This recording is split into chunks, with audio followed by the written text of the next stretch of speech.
ప్రార్థన చేసుకుని ఉదయకాలపు కుటుంబ ప్రార్థన మనందరం ముందుకు వెళ్ళిపోదాం. ప్రార్థన చేసుకుందాం. శుభ ప్రార్థన.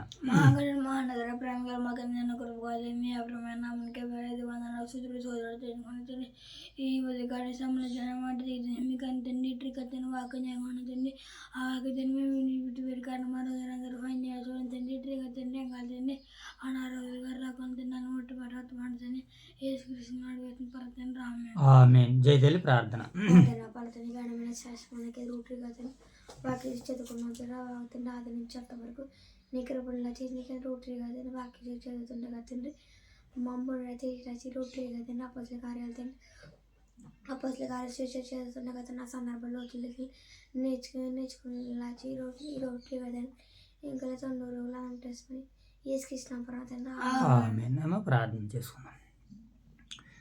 మహాగణుడైన మా తండ్రి, మహోన్నతుడైన మా దేవ, పరిశుద్ధుడైన తండ్రి, మీ ప్రేమ కలిగిన నామానికి స్తుతులు చెల్లించుకుంటున్నాం ప్రభా. ఈ ఉదయకాల సమయంలో కుటుంబ ప్రార్థనలో మీ సన్నిధి భాగ్యాన్ని అనుగ్రహించినందుకు వందనాలు ప్రభా. తండ్రి యొక్క సమయంలో అపోస్తుల కార్యాలు 24వ అధ్యాయాన్ని నేడు బైబిల్ పఠనంగా లేఖన భాగాలని చదవడానికి, నేర్చుకోవడానికి, తెలుసుకునడానికి సిద్ధపడుతుండగా మీ యొక్క సహాయాన్ని దయచేయమని వేడుకుంటున్నాం తండ్రి. అలాగే ప్రభా, ఈ యొక్క ఉదయకాల సమయంలో మా యొక్క స్థానిక సంఘాలను, సంఘ బిడ్డలను, నాయన దైవ సేవకుల కుటుంబాలను జ్ఞాపకం చేసుకున్నాం ప్రభా. ఎన్నో ఏ ప్రయాసాలతో ఈ దినాన్ని ప్రారంభిస్తున్నారు తండ్రి. ఈ దినమంతట్లో నీ బిడ్డలైన, నీ పిల్లలైన వారందరికీ మీ సహాయమును నాయన అనుగ్రహించమని వేడుకుంటున్నాం తండ్రి. అలాగే ప్రభా, ఈ దినమును కావలసిన నడిపింపును, ఆత్మశక్తి నీ బిడ్డలకు అనుగ్రహించండి.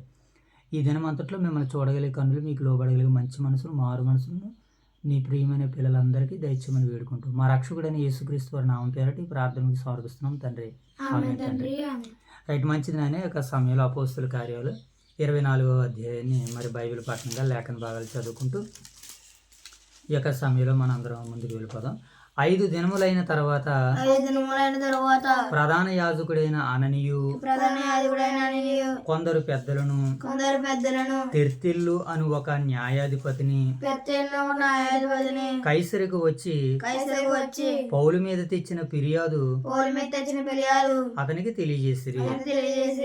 పౌలు రప్పింపబడినప్పుడు తెర్తిల్లే అతని మీద నేరము మోపన ఆరంభించి ఎట్లనను. మూడవ లేఖనాన్ని చదువుకుందాం. మహాఘనత వహించిన ఫెలిక్సా, మేము తమ వలన ఎంతో నెమ్మది అనుభవించుచున్నాము. ఈ దేశ జనమునకు సంబంధించిన అనేకమైన కీడులు తమరు విమర్శ చేయుచున్నారనియు దిద్దుబాటు చేయుచున్నారనియు ఒప్పుకొని మేము సకల విధములను సకల స్థలములలోను పూర్ణ కృతజ్ఞతతో అంగీకరించుచున్నాము. నేను తమకు ఎక్కువ ఆయాసం కలగజేయకుండా మేము క్లుప్తంగా చెప్పుకునే దానిని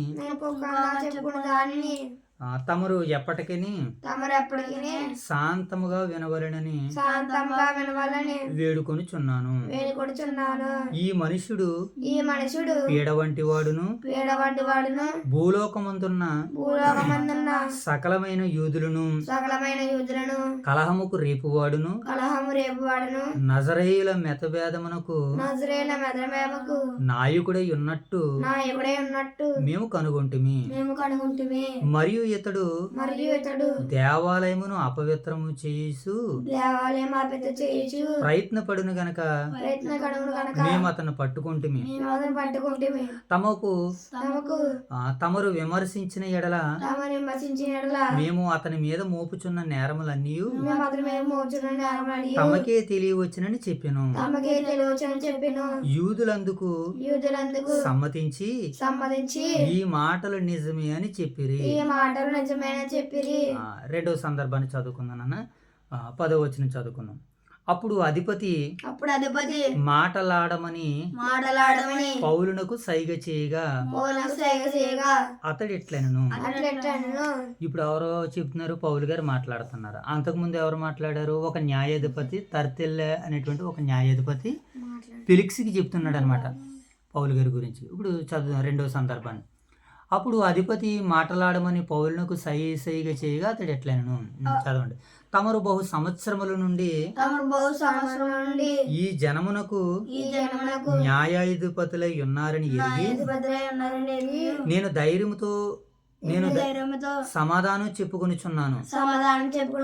యెరూషలేములో ఆరాధించుటకు నేను వెళ్ళిన నాటి నుండి 12 దినములు మాత్రమే అయినదని తమరు విచారించి తెలుసుకొనవచ్చును. దేవాలయములోనేమి సమాజ మందిరములలోనేమి పట్టణములలోనేమి నేను ఎవనితోనూ తర్కించుట అయినను జనులను గుమ్ముడు గూర్చిటి అయినను చూడలేదు. మరియు వారు ఇప్పుడు నా మీద మోపవలసిన నేరములు తమరికి రుజువు పరచలేరు. ధర్మశాస్త్రమును ప్రవక్తల గ్రంథమందును వ్రాయబడినవన్నీ నమ్మి నీతిమంతులకును అనీతిమంతులకును పునరుద్ధానము కలగబోచున్నదని వీరు నిరీక్షించుచున్నట్లు నేను కూడా దేవుని యందు నిరీక్షణ ఉంచి వారు మతభేదమని పేరు పెట్టు ఈ మార్గము చొప్పున నా పితరుల దేవుని సేవించుచున్నానని తమరి ఎదుట ఒప్పుకొనుచున్నాను. ఈ విధమున నేనును దేవుని ఎడలను మనుషుల ఎడలను ఎల్లప్పుడూ నా మనస్సాక్షి నిర్దోషమైనదిగా ఉండునట్లు అభ్యాసం చేసుకొనుచున్నాను. కొన్ని సంవత్సరములైన తర్వాత నేను నా స్వజనుల యొద్దకు దాన ద్రవ్యమును కానుకలను అప్పగించుటకు వచ్చి తిని నేను శుద్ధి చేసుకుని వాడై ఎలాగూ అప్పగించుచుండగా వారు దేవాలయములో నన్ను చూసిరి. నేను గుంపు గూర్చి ఉండలేదు, నా వలన అల్లరి కాలేదు. ఆసియా నుండి వచ్చిన కొందరు యూదులు ఉండిరి. నా మీద వారికి ఏమైనను ఉన్న ఎడల వారే తమరి సన్నిధికి వచ్చి నా మీద నేరం మోపవలసి ఉండెను. లేదా నేను మహాసభ ఎదుట నిలిచున్నప్పుడు మృతుల పునరుద్ధానమును గూర్చి వేడుకొని వారి ఎదుట విమర్శింపబడుదును. వారి మధ్య నిలబడి నేను బిగ్గరగా చెప్పిన ఈ మాట మీ విషయమై న్యాయమందు మరి ఏ నేరమైనను మీరు కనుగొని ఉంటే వీరైనను చెప్పవచ్చును. ఫిలిక్స్ ఈ తర్వాత సందర్భం చదువుకుందాం. 22వ వచనం 3వ సందర్భం. ఫెలిక్స్ ఈ మార్గమును గూర్చి బాగుగా ఎరిగిన వాడై సహస్రాధిపతి అయిన లూసియా వచ్చినప్పుడు నేను విచారించి తెలుసుకుందినని చెప్పి నిలిపివేసెను. మరియు అతన్ని విడిగా కావలిలో ఉంచి అతనికి పరిచారము చేయుటకు అతని స్వజనములో ఎవరిని ఆటంకపరచకూడదని శతాధిపతికి ఆజ్ఞ ఇచ్చెను. చివరి సందర్భం చదువుకుందాం. 24వ వచనం. కొన్ని దినములైన తర్వాత ఫిలిక్స్ యూదురాలైన ద్రుస్కిల్లాను తన భార్యతో కూడా వచ్చి పౌలుని పిలిపించి క్రీస్తు యేసునందలి విశ్వాసమును గూర్చి అతడు బోధింపగా వినును. అప్పుడు నీతిని గూర్చి ఆశా నిగ్రహమును గూర్చి రాబో విమర్శను గూర్చి ప్రసంగించుచుండగా ఫిలిక్స్ మిగులు భయపడి ఇప్పటికి వెళ్ళుము, నాకు సమయమైన తర్వాత నిన్ను పిలిపించదనని చెప్పాను. తర్వాత పౌలు వలన తనకు ద్రవ్యము దొరుకునని ఆశించి మాటి మాటికి అతన్ని పిలిపించి అతనితో సంభాషణ చేయుచుండెను. 2 సంవత్సరములైన తర్వాత ఫిలిక్స్కు ప్రతిగా పోర్కియు ఫెస్తు వచ్చెను.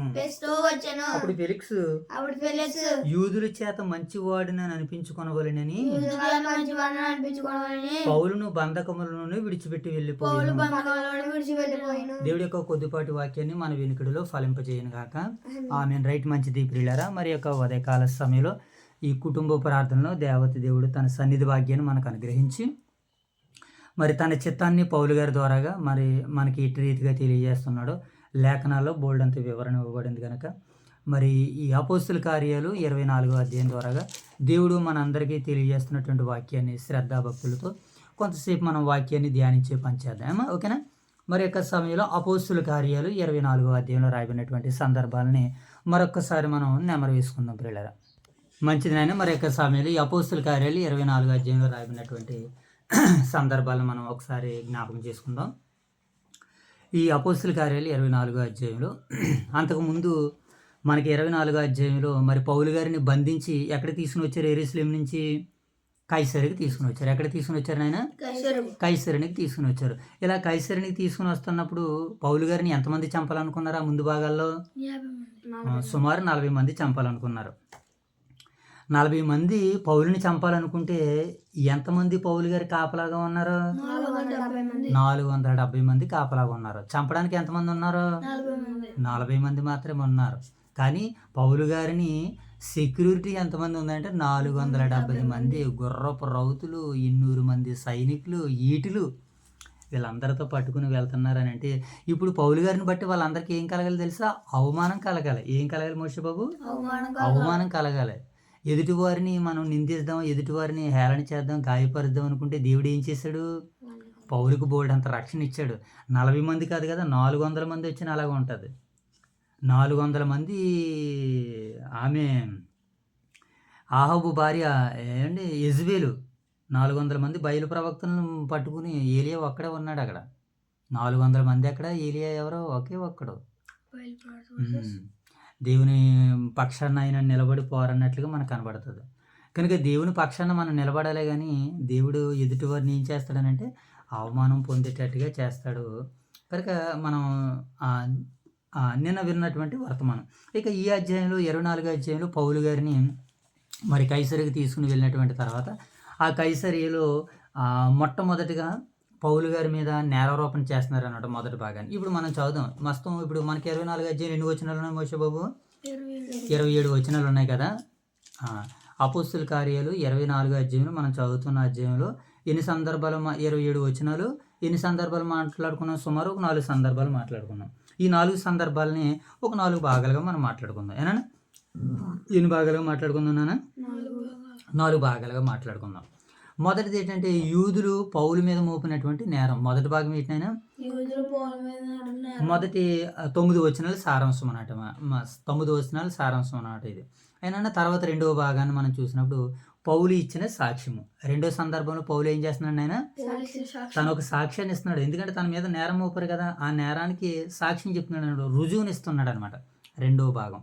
ఇక మూడో భాగాన్ని మనం చూసినాడు ఫిలిక్స్కు విమర్శ నిలిపివేయడు. ఫిలిక్స్ ఏం చేస్తున్నాడు? పౌలు మీద నేరారోపినటువంటి నేరాలని పౌలు గారు ఇస్తున్నటువంటి సాక్ష్యాన్ని ఇది సభగా జరుగుతుంటే ఆ సభని ఫిలిక్స్ ఏం చేయడు? ఇప్పుడు న్యాయ విమర్శనే ఆపేశాడు. ఇది మూడో భాగం. ఇక 4వ భాగాన్ని మనం చూసినాడు పౌలు ఫిలిక్స్కు వాక్యాన్ని బోధించుట. పౌలు గారు ఎవరికి వాక్యాన్ని బోధిస్తున్నాయన? పౌలు గారు మొత్తానికి ఎక్కడున్నా ఎవరో ఒకరికి ఏం చేస్తున్నారు? ఆయన వాక్యాన్ని బోధిస్తున్నాడు. అందుకని అంటాడు నేను ఎక్కడున్నా వాక్యము బంధింపబడలేదు అంటాడు. ఏం బంధింపబడలేదమ్మా? వాక్యం బంధింపబడలేదు.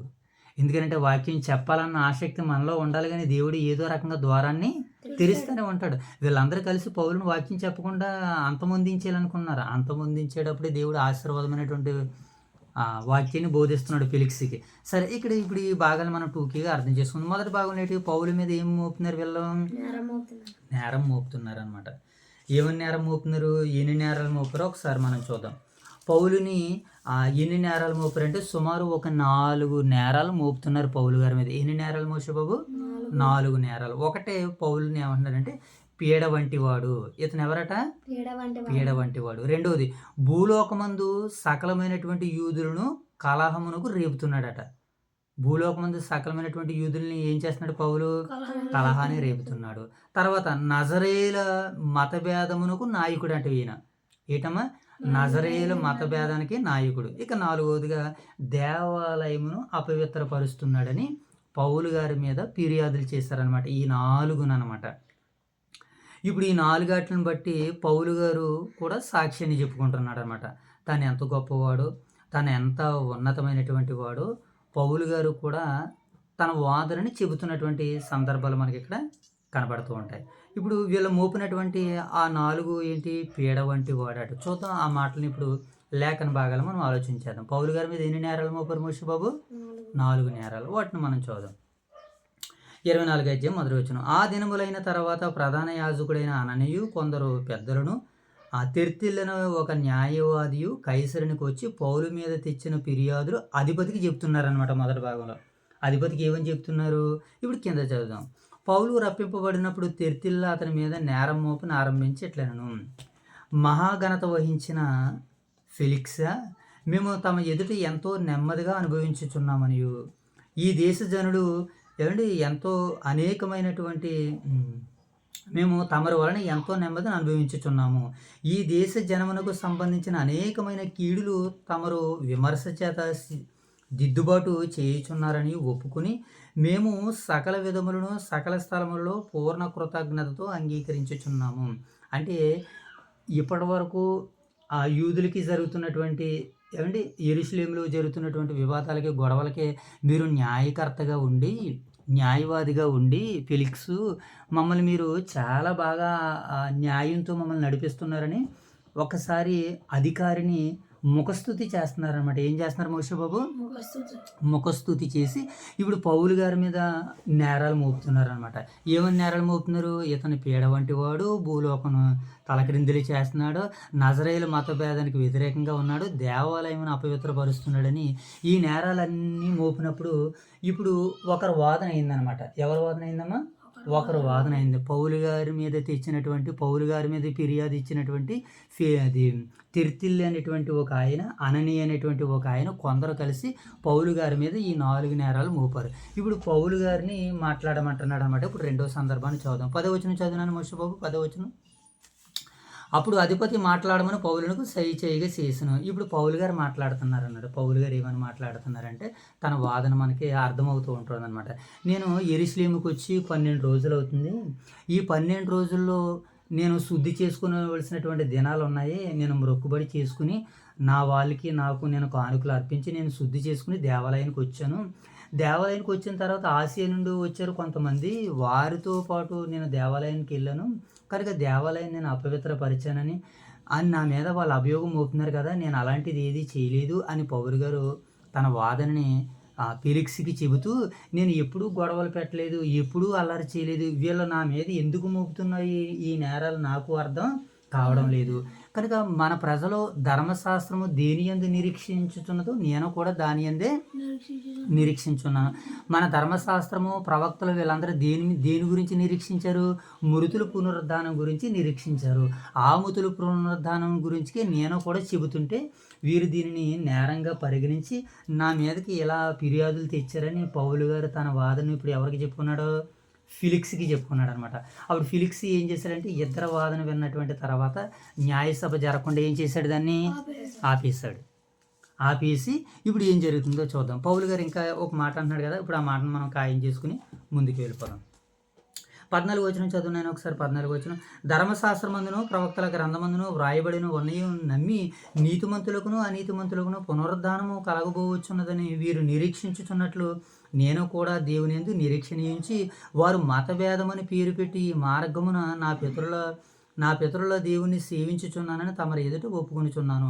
ఈ విధమున నేనును దేవుని ఎడలను మనుషుల ఎడలను ఎల్లప్పుడూ నా మనస్సాక్షి నిర్దోషమైనదిగా ఉండినట్లుగా నేను అభ్యాసం చేసుకున్నాను అని ఇప్పుడు ఎవరికి చెప్తున్నారు పౌలు గారు? ఏమండి ఎవరికి చెప్తున్నారు ఆయన? ఉమ్, ఈయనకి ఏమంటే ఫెలిక్స్ గారికి చెప్తున్నాడు అనమాట. ఇన్ని సమాధానాలు చెప్పబోయేసరికి రెండు వాదనలు విన్నటువంటి తర్వాత న్యాయసభని ఏం చేశారు ఆయన? ఆపేశారు. ఆపేసిన తర్వాత ఇప్పుడు ఏం జరుగుతుందో మనం ఒకసారి కింద మాటలో చదుదాం. 24 వచనం చదువు. 24 వచనం చదువు ఒకసారి. 24 వచనం చదువు నేను. కొన్ని దినములైన తర్వాత ఫిలిక్స్ యూదురాలైన ద్రుస్కిల్లాను తన భార్యతో కూడా వచ్చి పౌలుని పిలిపించి క్రీస్తు యేసునందరి విశ్వాసమును గూర్చి అతడు బోధింపగా వినును. కొన్ని దినాలైన తర్వాత ఏ న్యాయాధిపతి అయితే పౌలుని విమర్శించాడో, ఫిలిక్స్ ఉన్నాడు కదా, ఫిలిక్స్కి కదా వీళ్ళందరూ వాదన చెప్పారు. పౌలు గారు వాదన చెప్పారు. అలాగే పౌలు గారి మీద నేరం మోపినటువంటి పౌలు గారి మీద నేరం మోపినటువంటి తర్తిల్ల, అననీయ, ఏమండి వీళ్ళందరూ ఎవరి దగ్గర అయితే ఆ వాదన వినిపించారో ఆ వాదన వినిపించిన ఆయన అడుగుతున్నాడు అన్నమాట. పౌలు గారి దగ్గరికి వచ్చాడు. ఇప్పుడు పౌలు గారి దగ్గరికి ఆయన భార్య ఇద్దరు కలిసి వచ్చి అడుగుతున్నారు అన్నమాట. మళ్ళీ ఒకసారి చదువుతాం చూడండి. 24 వచ్చిన. కొన్ని దినములు అయిన తర్వాత ఫిలిక్స్ను యూదురాలైన ద్రుస్కిల్లను తన భార్యతో కూడా వచ్చి పౌలుని పిలిపించి యేసుక్రీస్తునందరి విశ్వాసమును గూర్చి అతడు బోధింపగా, ఇప్పుడు వాక్యాన్ని ఎవరికి చెప్తున్నాడు పౌలు గారు? న్యాయాధిపతికి చెప్తున్నాడు. ఫిలిక్స్కి చెప్తున్నాడు అనమాట. చూడు, అంటే ద్వారం ఎక్కడ పౌలు గారికి మూయబడలేదు వాక్యం చెప్పడానికి. ఇప్పుడు ద్వారం దేవుడు ఎవరి దగ్గర తెరిచాడు? అధికారికి చెప్తున్నాడు అనమాట. ఏమండి ఆ అధికారి ఎంత మంచివాడు చూడండి. తన భార్య తాను కూడా ఇద్దరు వచ్చి వాక్యాన్ని వింటున్నారు. ఇలా వినాలి మోషేబాబు. ద్రుస్కిల్ల అనేటువంటి యూదురాలైనటువంటి స్త్రీ, అంటే ఈ రాజు ఎవరిని వివాహం చేసుకున్నాడో? యూదురాలైనటువంటి ద్రుస్కిల్లని వివాహం చేసుకున్నాడు. చరిత్రకారులు చెప్పినట్లుగా ఈమె ఆయనకి ఒక మూడవ భార్యగా ఉన్నట్లుగా కొంతమంది అభిప్రాయం. మూడవ భార్యగా ఉన్నటువంటి యూదురాలు తను కలిసి వచ్చి ఇప్పుడు ఏం చేస్తున్నారు? పౌలు గారి దగ్గర వాక్యాన్ని విన్నటువంటి తర్వాత అప్పుడు వినును. అప్పుడు అతడు నీతిని గురించి ఇప్పుడు పౌలు గారు వాక్యం చెప్తున్నాడు అనమాట. ఎవరికే? తర్తిల్లాగితే అది ఎవరికమ్మా?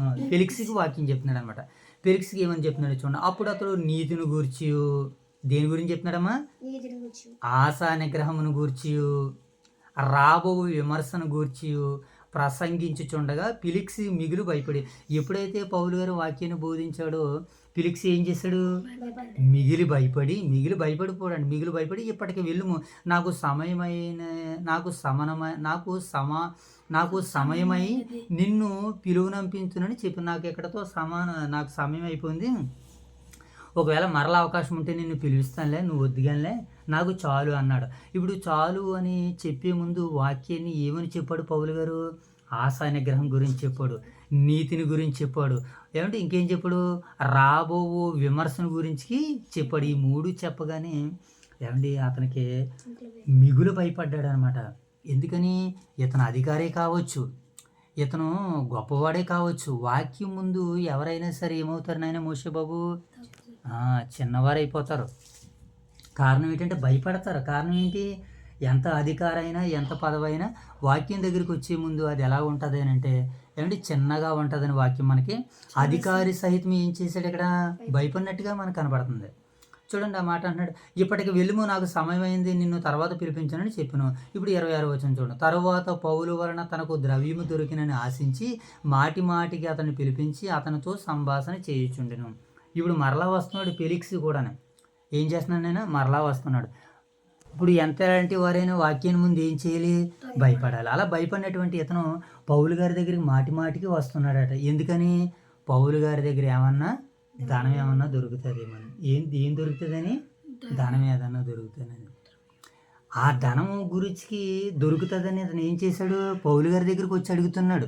ఎందుకంటే మరి పౌలు ఎంతో గొప్పవాడు కదా, ఇంతమంది అతని మీద నేరం మోపారంటే ఈ ఖైదీ నుంచి విడిపించాలంటే ఎంతో కొంత డబ్బు ఇస్తారేమన్నటువంటి ఒక ఆశ ఎవరిలో వచ్చింది? ఇప్పుడు ఎవరిలో వచ్చిందని ఎంతో కొంత ఆశ ఫెలిక్సీలో వచ్చింది. అందుకనే పౌలు గారు వాక్యం చెప్పినప్పుడు కూడా దేని గురించి వాక్యం చెప్పాడు ఆయన? నీతిని గురించి, ఆశ నిగ్రహం గురించి. అసలే ఆశనే నిగ్రహించుకోవాలని. కానీ ఈ ఫెలిక్స్ ఎలాంటి వాడు అని అంటే ఇతను చాలా ధనాశపరుడు. ఎవరినైనా ఫెలిక్స్ చాలా ధనాశపరుడు. ద్రవ్యం ఏదన్నా దొరుకుతుందేమని మాటికి వచ్చి సంపాదిస్తున్నాడు. కారణం ఏంటంటే నేను పెద్దల దగ్గరికి కొంత సొమ్ము పట్టుకుని వెళ్ళి నేను పెద్దలకి ఇచ్చాను అన్నాడు కదా. పౌలు గారు మాటల్లో మాట్లాడుతూ యెరూషలేము దేవాలయానికి కొంత ద్రవ్యం తెచ్చి నేను వారికి ఇచ్చాను, పెద్దలకి ఇచ్చాను అని అన్నాడు. ఆయా సంఘాల్లో పోగు చేయబడినటువంటి ధనాన్ని పట్టుకుని వచ్చి యెరూషలేముకి ఇచ్చాడు పౌలు గారు. ఈ విషయాన్ని విన్నటువంటి ఫెలిక్స్ ఏం చేశాడనంటే మరలా పౌలుని అడుగుతున్నాడు అనమాట, తనకి ఏదైనా ధనం వస్తుందేమో, తనకి ఏదైనా ద్రవ్యం ఇస్తాడేమో అని. అంటే లంచాన్ని ఏం చేస్తున్నాడు ఈయన? కోరుకుంటున్నాడు లంచాన్ని. అసలు ఇతను ఒక న్యాయాధిపతి ఉండి లంచాన్ని తీసుకోవచ్చా? అధిపతులు అన్యాయస్తులే కానీ న్యాయమూర్తులైతే కాదు. అధిపతులు ఎవరినైనా అన్యాయస్తులు. అధిపతులు ఎవరనంటే స్వార్థపరులే కానీ న్యాయమూర్తులు కారు. ఈయన ఏం చేశాడు? లంచాన్ని అడుగుతున్నాడు. అందుకని మనం ఇందాక నిర్గమాకాండంలో చూసాం కదా, నిర్గమాకాండం ఎంత 23వ అధ్యాయమో మోషబాబు అక్కడ. లంచము గురుడ్డి గలవాని కన్నులకి ఏం చేస్తుందట? గురుడితనం కలిగి చేస్తుందన్నమాట. లంచం తీసుకోవద్దని బైబిల్లో చెప్పింది. లంచం తీసుకోవద్దని దేవుడు ఎన్నో కట్టడలు ఉన్నాయి, ఎన్నో ఆజ్ఞలు ఉన్నాయి. కానీ ఈ అధికారి ఏం చేస్తున్నాడు? పౌలు గారి దగ్గర ధనం ఏదన్నా దొరుకుతుంది అని మాటికి వచ్చి అతను ఏం చేస్తున్నాడు చూడండి. తర్వాత పౌలు వలన తనకు ద్రవ్యం దొరికినని ఆశించి మాటికి అతను పిలిపించి అతనితో సంభాషణ చేయుచుండును. 2 సంవత్సరములైన తర్వాత ఫిలిక్స్కు ప్రతిగా, అంటే 2 సంవత్సరాల పాటు పౌలు దగ్గరికి ఆ సమయం ఈ సమయంలో వస్తూనే ఉన్నాడు ఎంతో కొంత ధనం. ఎందుకనంటే పౌలు గారు కూడా ఆస్తిపరుడే కదా, మరి పౌలు గారు కూడా ధనం ఉన్నటువంటి వాడు. ఎంతో కొంత డబ్బు ఇస్తే ఇతను విడుదల చేయొచ్చు కదా అని ఆలోచిస్తూ అలాగే 2 సంవత్సరాలు ఏం చేశాడు? మోషేబాబాయిని బంధకాల్లోనే ఉంచేశాడు. ఎక్కడ ఉంచేశాడు? మోషేబాబాయిని జైల్లోనే ఉంచేశాడు. అయినా సరే వాక్యం ఆగిందా? జైల్లో ఖైదీలకు వాక్యాన్ని చెప్పాడు, ప్రార్థన చేసుకుని ఉంటాడు. తర్వాత పత్రికలు రాయడానికి దేవుడు అవకాశాన్ని ఇచ్చాడు. ఈ 2 సంవత్సరాలు ఆయన చేసినటువంటి ఆలోచన ఇది. ఏంటంటే అతనికి వాక్యాన్ని చెప్పాడు, ఆసన గ్రహణ గురించి చెప్పాడు, అతను విన్నాడా? నీతిని గురించి చెప్పాడు, విన్నాడా? ధర్మశాస్త్రం గురించి చెప్పాడు, విన్నాడా? ఇదనేది ఒక మాట మనం చూద్దాం. చూడండి ఒకసారి రోమపత్రిక. ఏమిటి రోమపత్రికల మంచి మాటను మనం చూద్దాం ఒకసారి. రోమపత్రిక 3:24 ఇందాక మనం చదువుకున్నాం కదా మోషబాబు. 3:24 చూడన్నాను ఒకసారి. తీ మోషబాబు. నువ్వు గలతీ 2:5 చూడు. గలతీ 2:15 చూద్దాం. 3:24 చూద్దాం ఒకసారి. అక్కడ ఏమో రాయబడింది చూడు. కాబట్టి నమ్మువారు ఆయన కృపచేతనే క్రీస్తు యేసునందు విమోచనం ద్వారా ఉచితముగా నీతిమంతులుగా తీర్పు తీర్చబడుచున్నారు. ఎవరి వలనట? యేసుక్రీస్తుల వారి ద్వారా కానీ ఉచితంగా ఏం చేయబడుతున్నారు? నాయన నీతిమంతులుగా తీర్చబడుతున్నారు.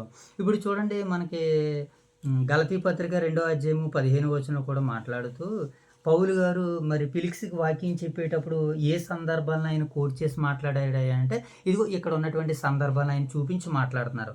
ఇది 2వ అధ్యాయం 15వ వచనం చూడండి. మనము జన్మ వలన యూదులమే కానీ అన్యజనులు చేరిన పాపులము కాదు. మనుషుడు యేసుక్రీస్తునందల విశ్వాసం వలనే కానీ ధర్మశాస్త్ర సంబంధమైన క్రియల మూలంగా నీతిమంతుడిగా ఎంచబడేది ఎరుగుదము. మనము ధర్మశాస్త్ర సంబంధమైన క్రియల మూలంగా కాక యేసుక్రీస్తునందల విశ్వాసం వలనే నీతిమంతులుగా తీర్చబడుతున్నాము.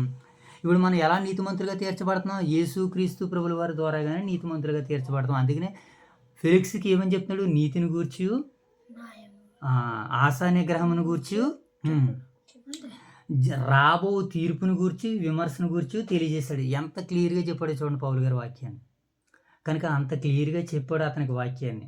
అతని మీద నేరారోపణలు రుజువు చేయాలని ప్రయత్నం చేయడానికి వచ్చారు. తన రుజువులు అవి తప్పు అని పౌలు గారు తన వాదన ద్వారా నిరూపించుకున్నాడు. ఇప్పుడు ఫెలిక్స్ అడిగినటువంటి ప్రశ్నలకి సమాధానం చెప్పాడు. అయితే ఫెలిక్స్ ఒకటి ఆశించాడు పౌలు నుంచి. ఏం ఆశించాడు మోషేబాబు? ధనాన్ని ఆశించాడు. కనుక మనం ధనాన్ని ఆశించేవారిగా ఉండకూడదు.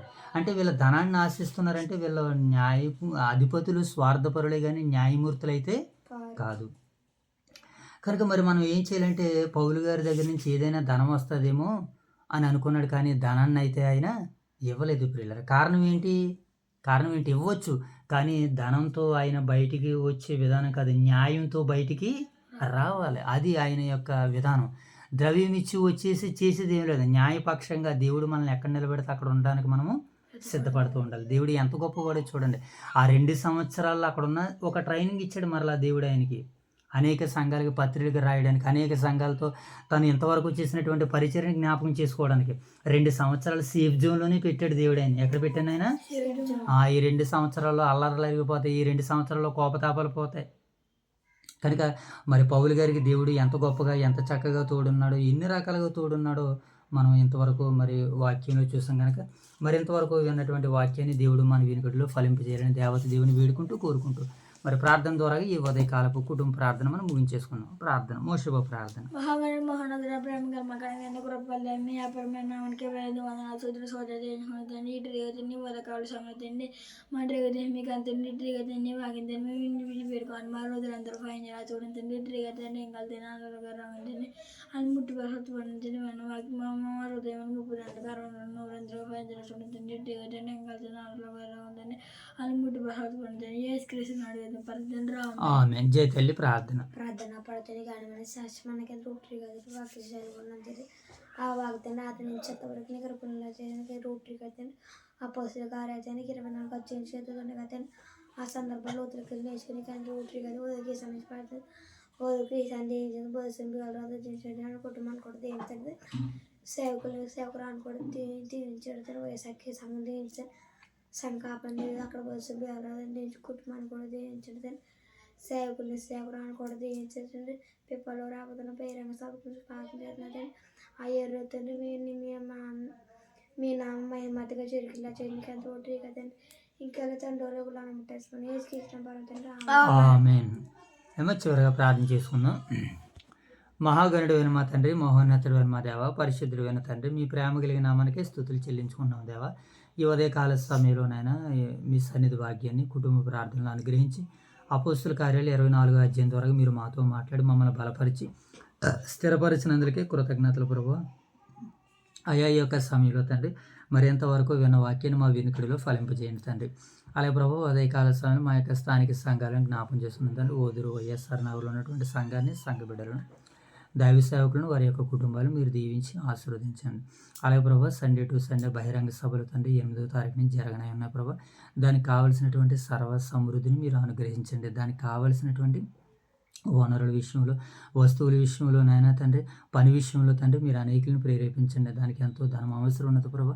అందరి హృదయాలు మీరు తెరవండి తండ్రి. ఆ రోజు అపోస్తులు తండ్రి సంఘ వృద్ధి కొరకు అక్కడ ఉన్నటువంటి వారందరూ సంఘస్థులు అందరూ తండ్రి తమకు కలిగినది అంతయు నన్ను మీ సేవకి ఇచ్చి ఎలాగైతే మీ కుమారుని పునరుద్ధానం గురించి ప్రకటించారు ప్రభా.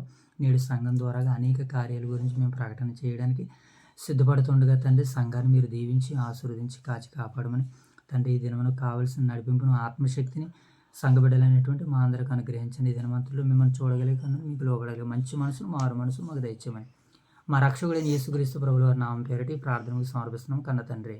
ఆమేన్ తండ్రి. ఆమేన్ తండ్రి. అందరికీ వందనాలు నాయన. May God bless you. Thank you. అందరికీ వందనాలు.